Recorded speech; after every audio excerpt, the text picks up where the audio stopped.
Well, all right. It is Friday. Time for the weekend wrap up. So we will get a start here with Bob COE. So we got the visor fitted, trying to figure out the location of the visor, whether it needs to be a little shorter or a little longer in order to clear your vision. So at this point, I just had Bob sitting in it. We're going to have to raise that visor about 2 inches. So I'll take about 2 inches off the top. And we'll get that fit and did a little work on the console, kind of getting it to look a little more and more like a cockpit.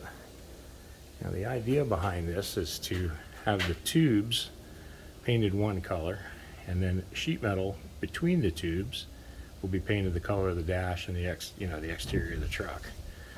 So it kind of differentiate the tubing from the sheet metal.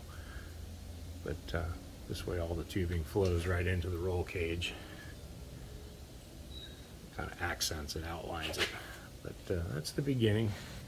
That's the start of the console. So we're moving along pretty good with that. It's starting to take shape. See that tube wraps all the way around the dash and flows down the other side. So we're making some pretty good headway there. And got some parts in for the Firebird today. Got his windows in as far as delivered. Started working on the wiring harness. Got the dash portion in, the fuse block, wiring run into the back. All of the tail lamps and quarter lamps and everything are wired. Just got to put a loom over that wiring.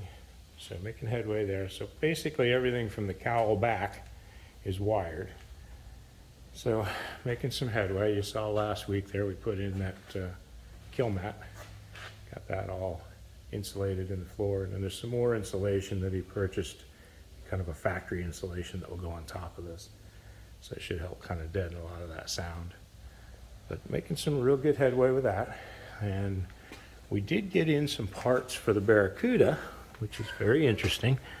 This front end, this is a all tubular upper and lower arm and a cradle system. It's made by PST, Performance Suspension Technologies.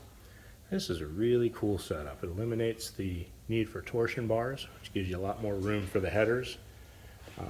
It allows for the use of a coilover. So it has some braces that will fit up into the wheel well here. And they kind of reinforce for the coilovers.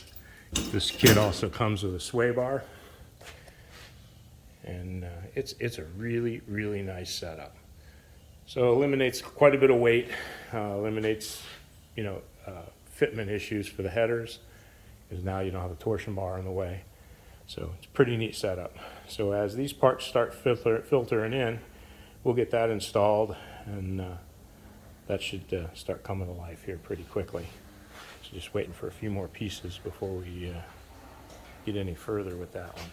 And I've been working on David's Suburban. Got some more parts in the booth ready for paint.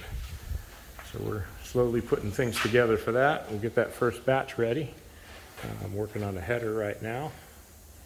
We'll get that completed and then start prepping out that body, getting it ready. And this weekend we'll do a little more work on John's El Camino. Let's see if we can't keep you up to date with that as well. Now I do have one more little thing I want to talk to you about. We have a local group here that has put together a cruise-in. This is for some of you local guys. Basically, this cruise-in is kind of a benefit show. They put this together to benefit the disabled veterans. Now, the group is called Generations. It's a car show at Staples in Spring Hill. It's on Saturdays from 4 to 7. And I believe the first Saturday of each month there's no show. But they do a lot of stuff for charity for the disabled veterans. And really, really nice thing they're doing here. So, if you guys are local, it'd be great if you went out there and supported them. Show up at the Staples from 4 to 7 and see some beautiful cars and maybe help out some of the veterans a little bit. But either way, I appreciate it. So you guys have a good weekend. Enjoy your week. Be safe. And we'll see you next week.